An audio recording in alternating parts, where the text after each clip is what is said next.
Hi, welcome back to Wine Mastery. This is a very special episode. It's Christmas! It's Christmas! Hey!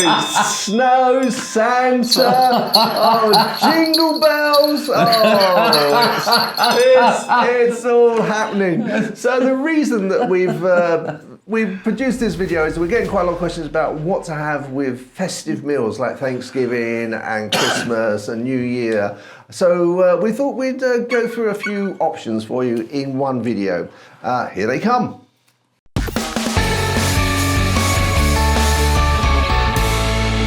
Okay, so let's start, John, in the beginning, the very beginning. We wake up and some people have a cup of tea, but on Christmas Day, I like to have a glass of fizz. So sort of like an aperitif. What you into? You've got to be Paul Roger. Mine is Paul Roger every day of the week for an aperitif. But I think I should before we do start to tell you about like my actual Christmas day, because through December, because my shop is very, very busy, I actually stopped drinking through December with the odd gin and tonic here and there, but nothing exciting, not to the usual extent. So come Christmas Day, that's my first day off in like 6 weeks, so I'm working every day up until it. So come Christmas Day, I really like to treat myself and go over the top. So the first drink of the day. You going over the top? Imagine. I usually go to my mum's and she's brilliant. She really takes care of it. But my first drink of the day, and this is the breakfast drink, is the Paul Roger. So I don't know if aperitif is the right word, but my first drink of the day would be the Paul Roger. But then throughout the whole day, because I've missed out for 6 weeks on drinking, and you know how I like drinking. So throughout the whole day, I'm then drinking absolutely everything. I might be considered greedy, but it could be gin, could be white wine, red wine, bourbon, whiskey, whatever it might be. But these are all spread out. My mum just takes care of me and lets me do whatever. Of course, I'm asleep by 4 o'clock in the afternoon, but that is absolutely fine. So, sorry, John, I just thought I'd tell you about that. But if an aperitif for me would be, first of all, the champagne, usually Paul Roger. This Winston Churchill cool. And you really wouldn't want to have a aperitif after 2:30, would you? No, but by this time your taste buds are warming up and you're looking at Christmas dinner. So depending on what you're having, meat-wise or not meat-wise, then that can vary quite a lot. Again. Oh, well, I was thinking something completely different. What were you thinking? I was thinking aperitif 2:30.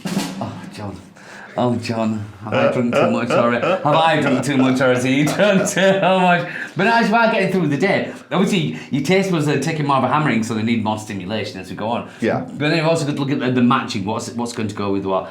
So yeah, I mean, it sounds like you're sort of unbridled there, where you've not been drinking for 6 weeks, and you're Christmas Day, this is it. I need to relax. I need to enjoy myself. Well, is it? I don't know if it's greed, but it's like I've missed that. You know, I've missed that red wine. Bear in mind, throughout those 6 weeks as well, I'm selling all these different wines, and I'm almost like, I remember that one. Oh, I can't have a glass of that. So I'm putting it back, thinking, well, I'll have that Christmas Day. And then, what about that one? I forgot about that one, so I'll take it home. I'll have that Christmas Day. So at Christmas Day, I'm faced with all these. They say, which one do you go for? And like the excitement. That is my Christmas. The excitement is so much that I want to try a bit of that. I want to try a bit of that. And of course, come Christmas Day, I'm allowed. And I think the other thing is that if you can't do it on Christmas Day, when can you do it? Because exactly. I mean, I won't normally drink sort of before lunchtime if I was having a drink, and if I drink at lunchtime. But at Christmas Day, as I say, a glass of sparkling, and I don't feel guilty. It's just being decadent. It's just saying this is a special day, a special celebration. I'm sure if you're in the States, you think the same about Thanksgiving. So let's enjoy it. So for someone that doesn't necessarily like champagne, it's not their bag. Obviously, there's Prosecco, there's Cava, which is if you want something sparkly. We did one recently from South Africa, a nice sparkling Chardonnay wine from there. You can also go for something like it's very old. It seems very old-fashioned, but I think it's coming back now. I think it's sort of like a very dry sherry. Yeah, it's not everybody's bag, is it? Sparkling, and sometimes you're almost forced into it where, you know, the people do have sparkling, so you're almost like, maybe I should have a sparkling. He says that it's not really my thing, but you almost feel forced to because everybody else does. And again, it's what you like. It's all very subjective. But yeah, I mean, there's absolutely nothing. Like if you said that sherry has always been massive. Now there's rumours of it coming back just in the ordinary year. You know, people saying sherry is going to be a big thing. I've heard this many times, but that's never come true. But at Christmas time, sherry is always a big thing because we always have that memory of, you know, I particularly remember going to my grandma's, and I'm sure everybody will have this kind of memory, going to grandma's on Christmas Day or, you know, around the Christmas time. And my grandma always used to have the warnings and the Baileys. And of course, sherry was a big thing as well. The warnings being the avocado. That's the one, yeah. And as a youngster, I don't know if you liked it or not, but that made Christmas. Like you were saying, the decadence, that's something different. What made the whole thing. So, regardless of the flavour almost, it came into making Christmas what Christmas is. And that's what we relate to. For instance, Baileys. I mean, Baileys is... It's all right, but whenever I taste a Baileys, I always think of my grandma on Christmas Day. And as we've drunk many drinks over the course of our tastings here, you know, we've said how sometimes you can smell it.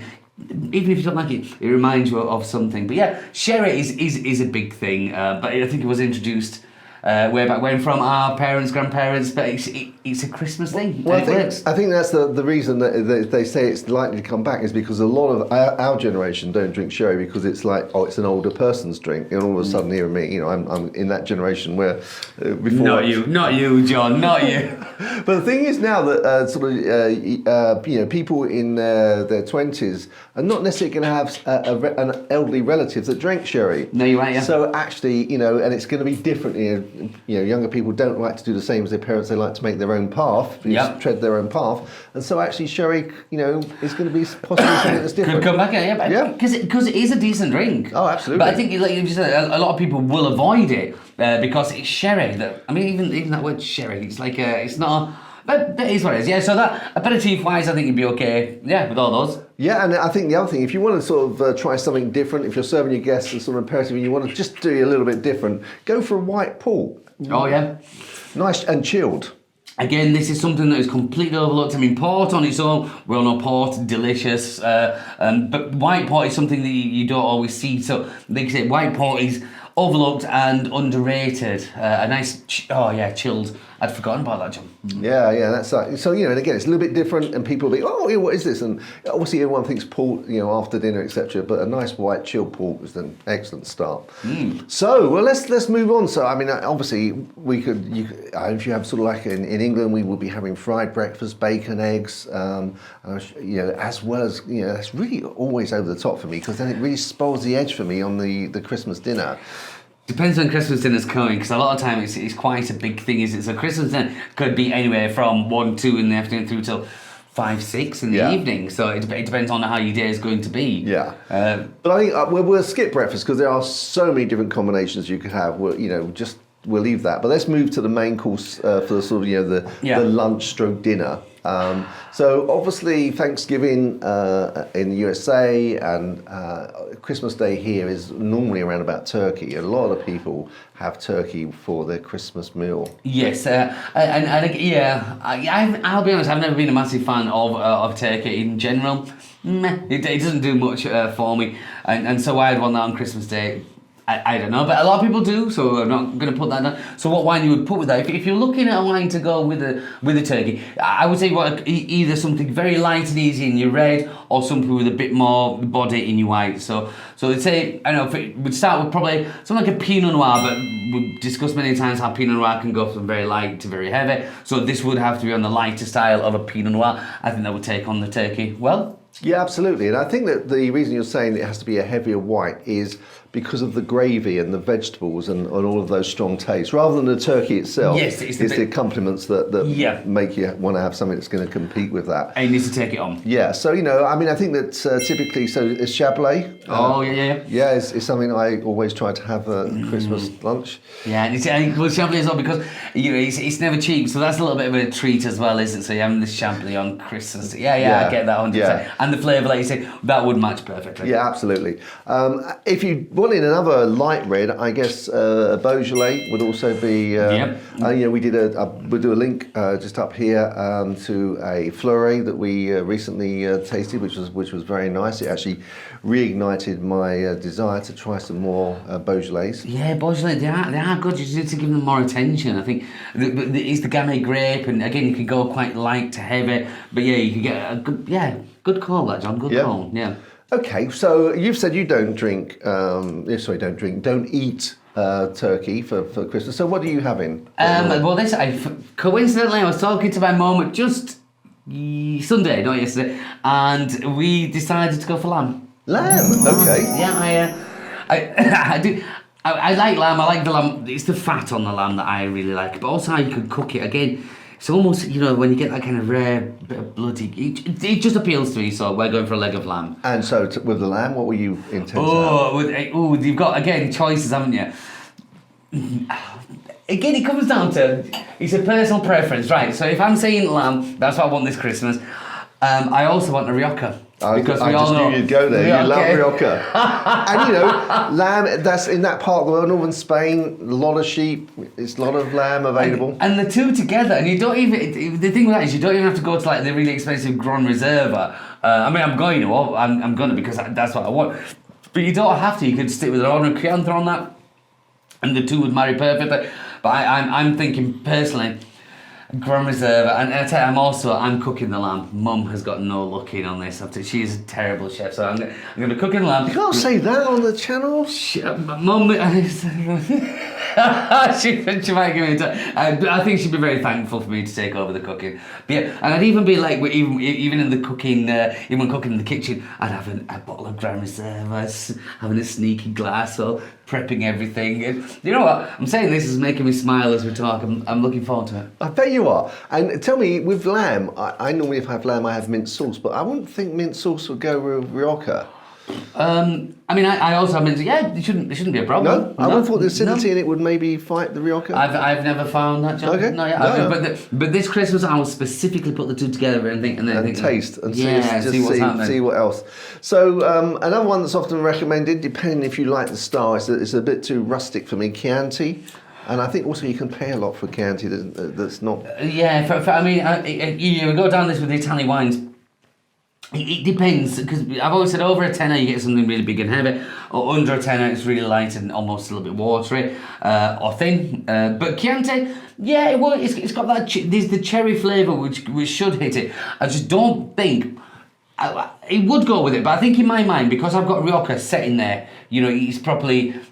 What else would do with it other than maybe a heavy Pinot Noir? Yeah, a heavy, the one of the darker. Something that's got a little bit more about it, but yeah, in general, I would just hand in hand immediately say lamb and riocha. That's just me. I can't move away from it. Well, the other one I've read, I've not tried this, but I have read, because obviously again Greece has a lot of sheep dishes, and the acitico. Oh yes. That we tried. Yeah. So that's white. I'm not sure if there's a red version. There may well be a red version as well, but that's quite a sort of strong flavour. So if you didn't want red, then maybe. Yeah. Actually, while you're just saying that, John, I'm thinking that, ticking the boxes against it and see what would happen. It would go, but again, I'm just, if I've got the lamb, for me it wouldn't sit completely correct if there was a white wine next to it. Right. If you know what I mean, it would have to be, for me, I don't know, the aesthetically pleasing, the whole thing that goes together, and again, I can't get away from riocha.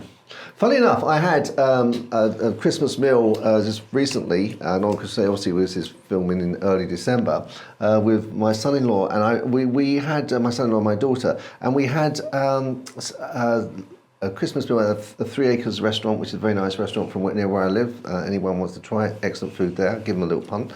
But we had primitivo with turkey, and it also had some pork.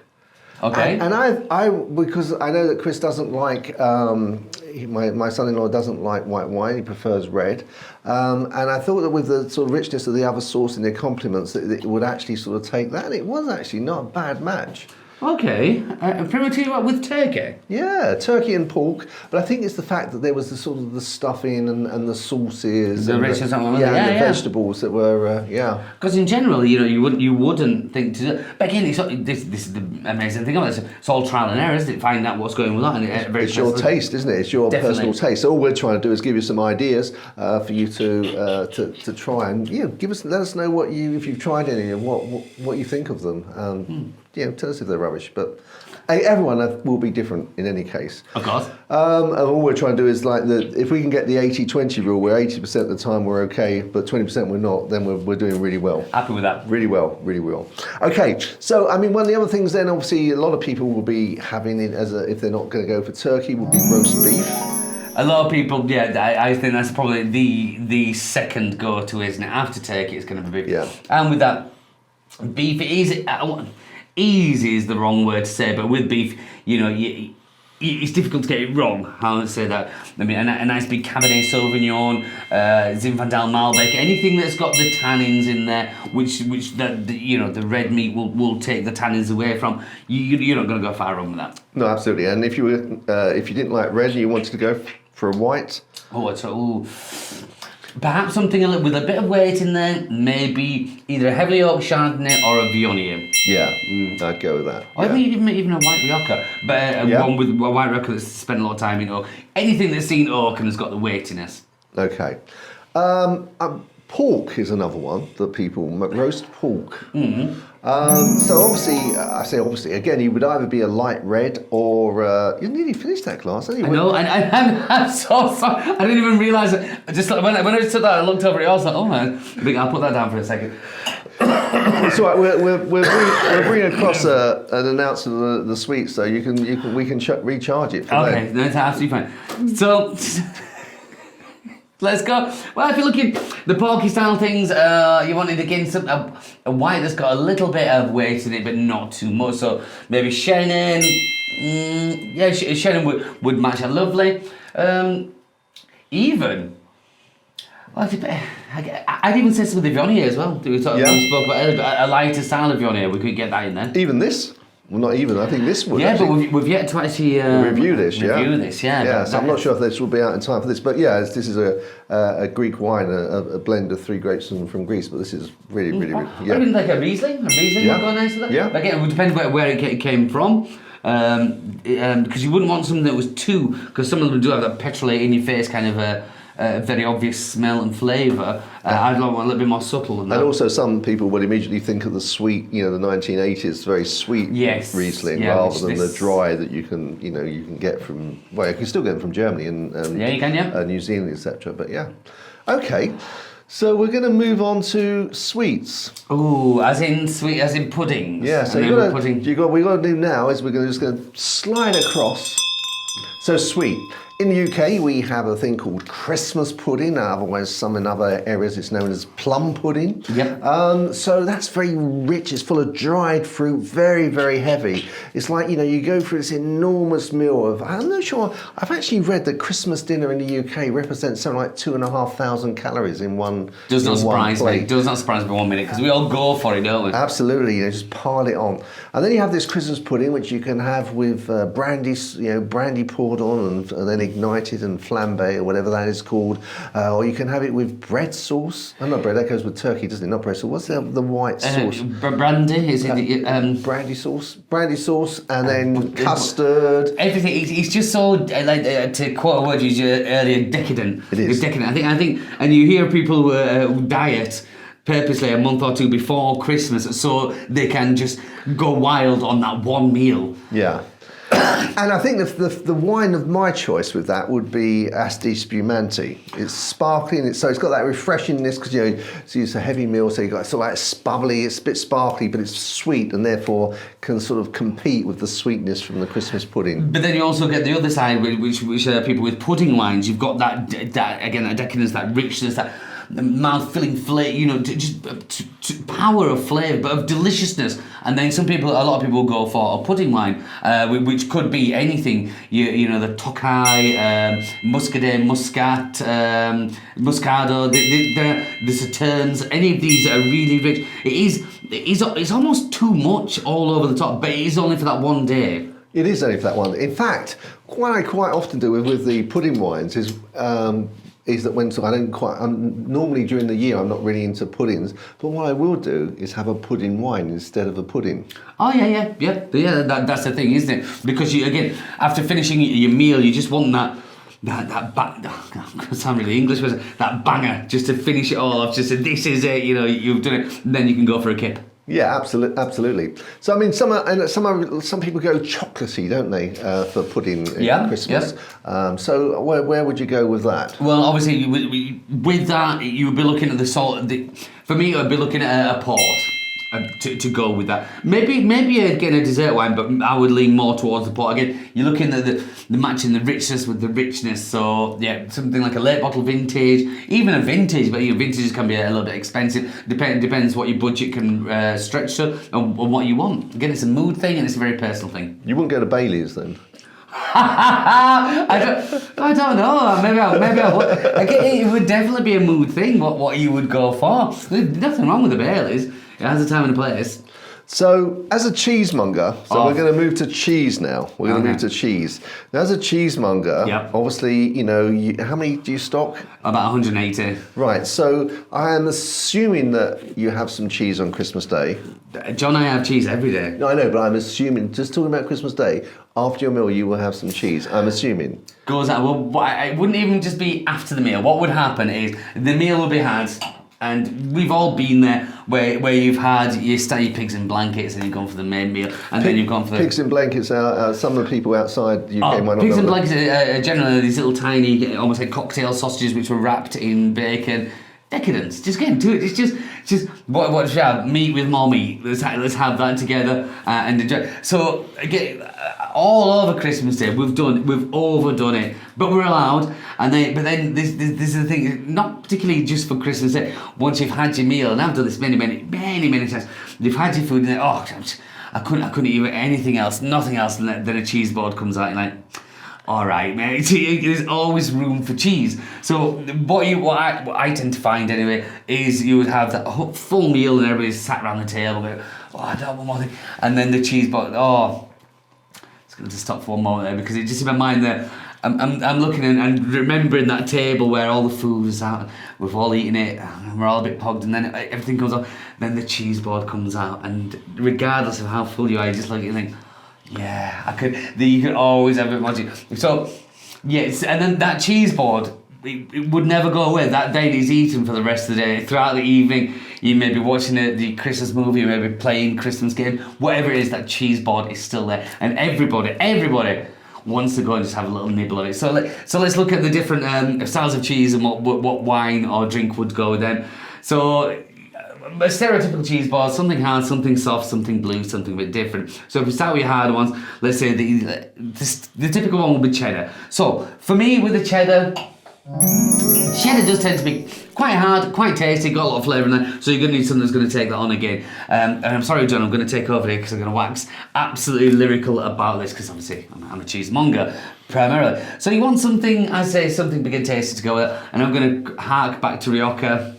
You cannot go wrong, but maybe up the game to be a little bit more like a reserve or a grand reserve. Bear in mind, our taste buds have taken a battering, so they need something that's going to get through to it. So something like your big heavy Rioja, that will go absolutely perfect. So that's your hard one. So something soft. Let's say a Brie style. Let's go for the stereotypical Brie de Meaux, which is like that cabbagey flavour. You want something a little bit lighter on your red, heavier on the white. So perhaps a white Rioja or something heavier, maybe a Viognier or a Chardonnay. But for your red, probably something like the Gamay grape, a Beaujolais. The Beaujolais would go very nice. So this is the thing about Christmas as well. You can have, or I know I definitely have, multiple drinks on the go.